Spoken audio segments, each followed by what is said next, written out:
Lance Hornby and Terry Koshin of the Toronto Sun here. Day 2 of the Maple Leafs training camp, and getting into a bit more specifics, Coach Randy Carlyle and his staff were today. All eyes, of course, on Phil Kessel and what kind of year he may have. And a little bit of adjustment last year under the new coach. How do you think it will work this year for Phil? Well, Randy was saying, or Carlyle was saying, Lance, that he liked the way that Kessel made the adjustments with the 18 games that he coached here last year. And keeping in mind that was without his running mate Joffrey Lupul, who was injured, of course, and missed the last chunk of the season. But Kessel's going to have to be like everybody else. He's going to have to be all in from the first game on Saturday in Montreal and go from there. But we have to start well. It's important for us to really get off a good start because there's not that many games, and obviously we want to make the playoffs this year and have a good start. Now, Tyler Bozak is usually the number one center. A lot of debate about whether or not he fits. At this point with two decent wingers, does it really matter who the number one is? Well, I think it does to an extent because even if you do have the wingers, you always think no matter how well Lupul and Kessel do with Bozak, could there be more there if they had a bona fide number one center that you'd see in most of the teams in the National Hockey League? And Bozak's a guy to keep an eye on too, for the other reason being that he's mentioned very prominently in the Roberto Luongo trade rumors. So I would imagine there's a lot on Bozak's shoulders going into the season as well. It seems that there's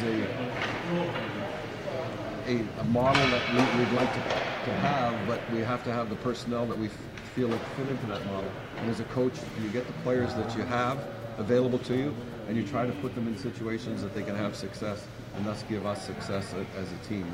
Again, we're not going to stress the word team.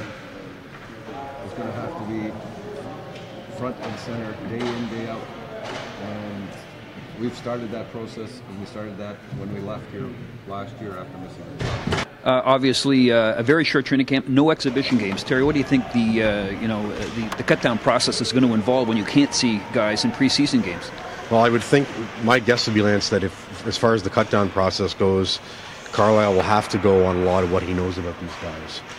So, for an example, it might hurt a younger kid like a Morgan Riley. I know Joffrey Lupul was saying to me yesterday that one thing he remembers his rookie season in Anaheim is that he had 8 or 9 exhibition games. He played in almost all of them to ease him into this. And Carlyle made the point of saying today that for the Morgan Rileys and other youngsters, they're not going to have that, and we'll see whether it works against them, and whether they can show him enough in the next 4 or 5 days of practice. No, we're going beat 60 now. It's and we knew that was going to be like that. So I mean, the last week before, or last week I should say, we really tried to up the intensity and bring our game up, and now here we are, and we're going hard every day, and we're not taking any drills off, any shots off at all. So it's good, and so far everyone's held together. I think there's been no injuries yet. And we're awaiting word on whether or not Cody Franson signs with the team. That might be in the next couple of days. Well, I think the deadline is Friday at noon.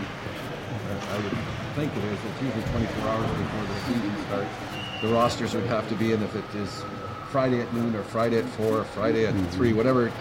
That's when the pressure will come that we'll have to make that decision based upon the performance of some of the individuals here. For the MasterCard Center, Lance Hornby, Terry Koshin for the Toronto Sun.